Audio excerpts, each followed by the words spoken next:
A crisis has arisen. Unity's undercover operatives are being killed off by an unknown assailant. It seems likely that there's a traitor within the agency.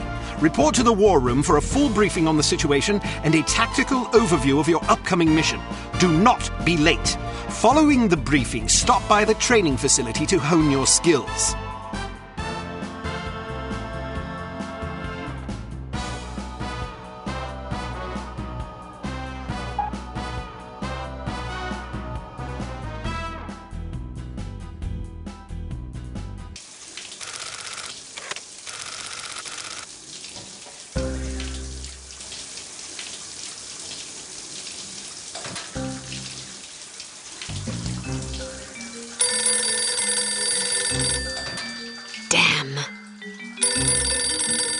Hello. Bruno, how's France? Did you collect any new bullet holes? I know how you love to be shot at. I'm teasing. I'm glad you're not damaged. Did you at least encounter an exotic temptress or two? Really? What was her name? What do you mean you don't remember? That's horrible. Of course, I'm famished. Are you buying? Then it's a date. Let's say Maximilian's in half an hour. Ciao.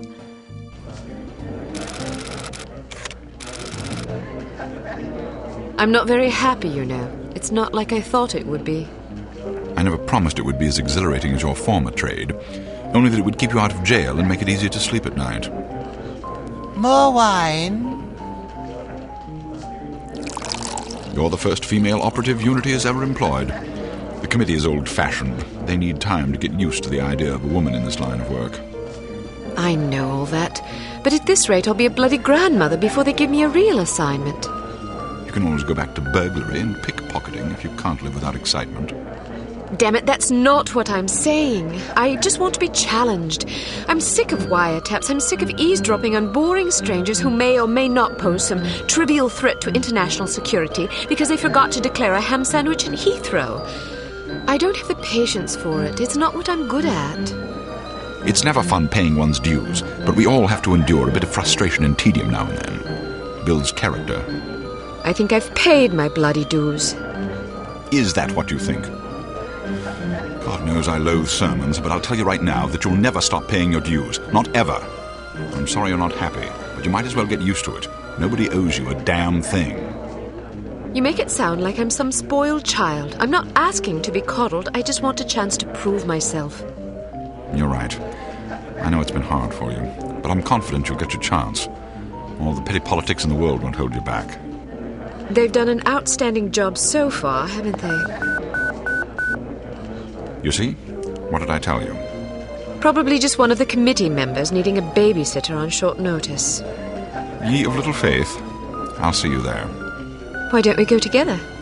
I've an errand to attend to first. You go on ahead.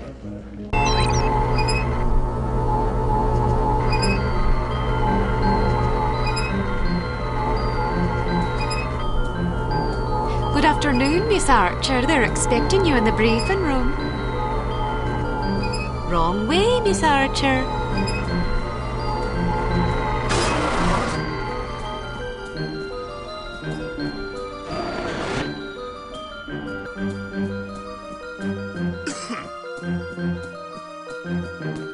Agent Archer, how thoughtful of you to join us. I hope we aren't inconveniencing you too awfully with matters of international security.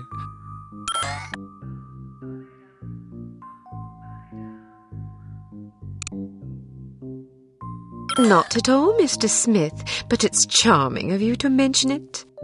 It is not my ambition to be charming. Well, that's fortunate.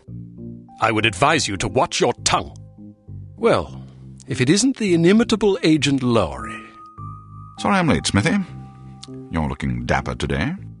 Spare me the disingenuous flattery, old boy. It doesn't suit you.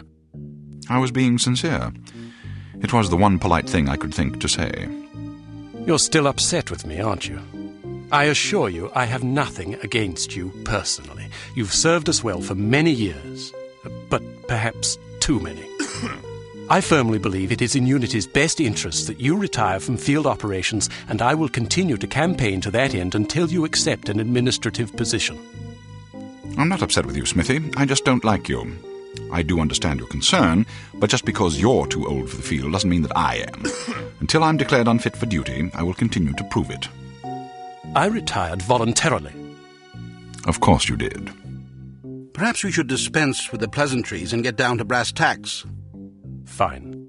Lights, please.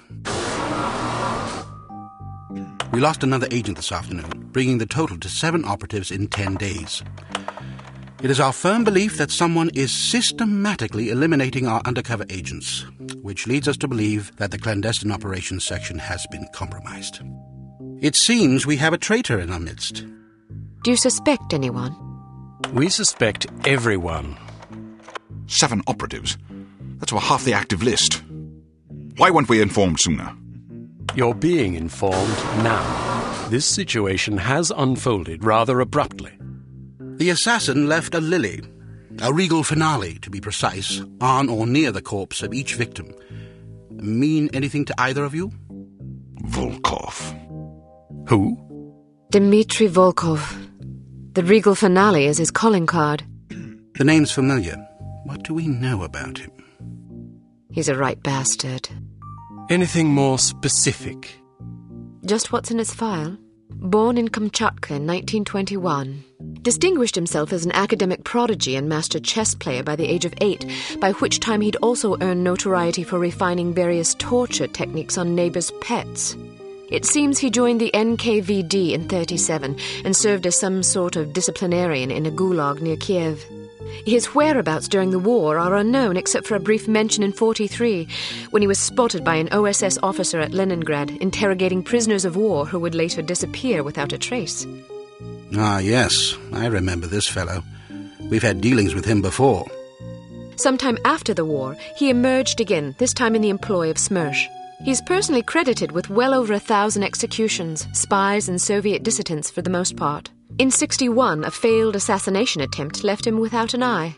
He was shot in the face at close range by one of our finest agents. You flatter me, but I shouldn't have missed.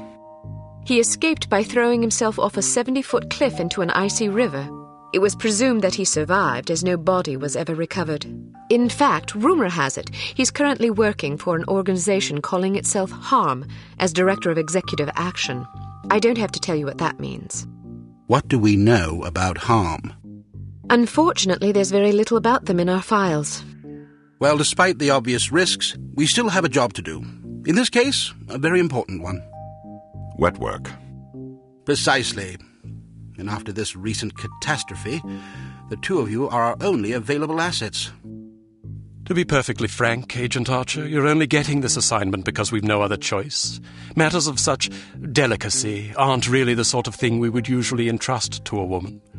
Emotional inconstancy and assassination do not make especially good bedfellows, if you take my meaning.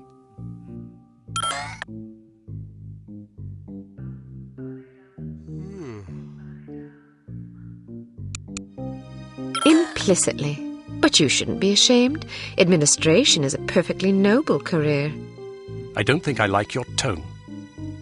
I believe what Agent Archer means to say, Smithy, is that she appreciates the chance, however fortuitous, to demonstrate her abilities as an operative, and that she'll endeavour not to disappoint the committee.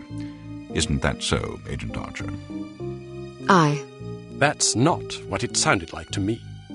Enough of this. Time is of the essence. Stop by the toy shop before you go. They've some new gizmos you might find useful. Don't dally too long, though. Your flight leaves at 6 p.m. Where are we going? Morocco. Agent Archer, what does HARM stand for? I haven't figured that out yet. See if you can't find out. And be careful, both of you.